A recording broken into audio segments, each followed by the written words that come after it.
আসসালামু আলাইকুম রহমতুল্লাহ। সম্মানিত ভিউয়ার্স, আল্লাহর এই দুনিয়ায় যে যেখান থেকে আজকের এই ভিডিওটি দেখতেছেন সবাইকে জানিয়ে আন্তরিক শুভেচ্ছা। আজকের এই ভিডিওতে সবাইকে স্বাগত।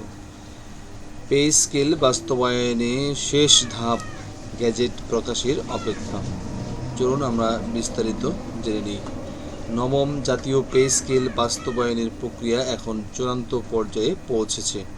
নতুন বেতন কাঠামো 1 জুলাই থেকে কার্যকর হিসেবে বিবেচনা করা হলেও এর আনুষ্ঠানিক গ্যাজেট প্রকাশের আগে চলছে শেষ মুহূর্তের প্রক্রিয়া।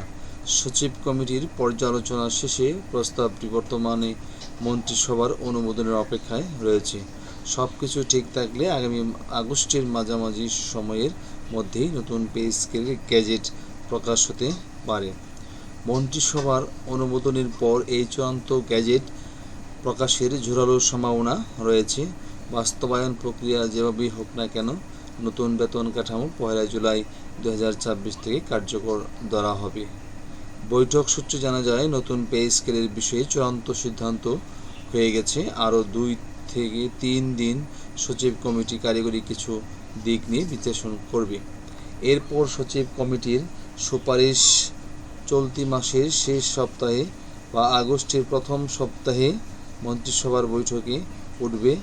মন্ত্রিসভায় নতুন পে স্কেল বাস্তবায়নের ধাপ সহ গুরুত্বপূর্ণ কিছু সিদ্ধান্ত হবে।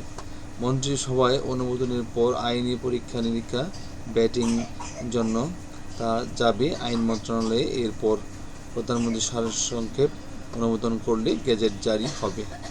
2025 খ্রিস্টাব্দে গঠিত জাতীয় বেতন কমিশন সরকারি কর্মচারীদের মূল বেতন 100 থেকে 140% পর্যন্ত বাড়ানোর সুপারিশ করেছিল, যেখানে সর্বনিম্ন বেতন 8,250 টাকা থেকে বাড়িয়ে 20,000 টাকা, সর্বোচ্চ বেতন 78,000 টাকা থেকে 1,60,000 টাকা উন্নীত করার প্রস্তাব রাখা হয়।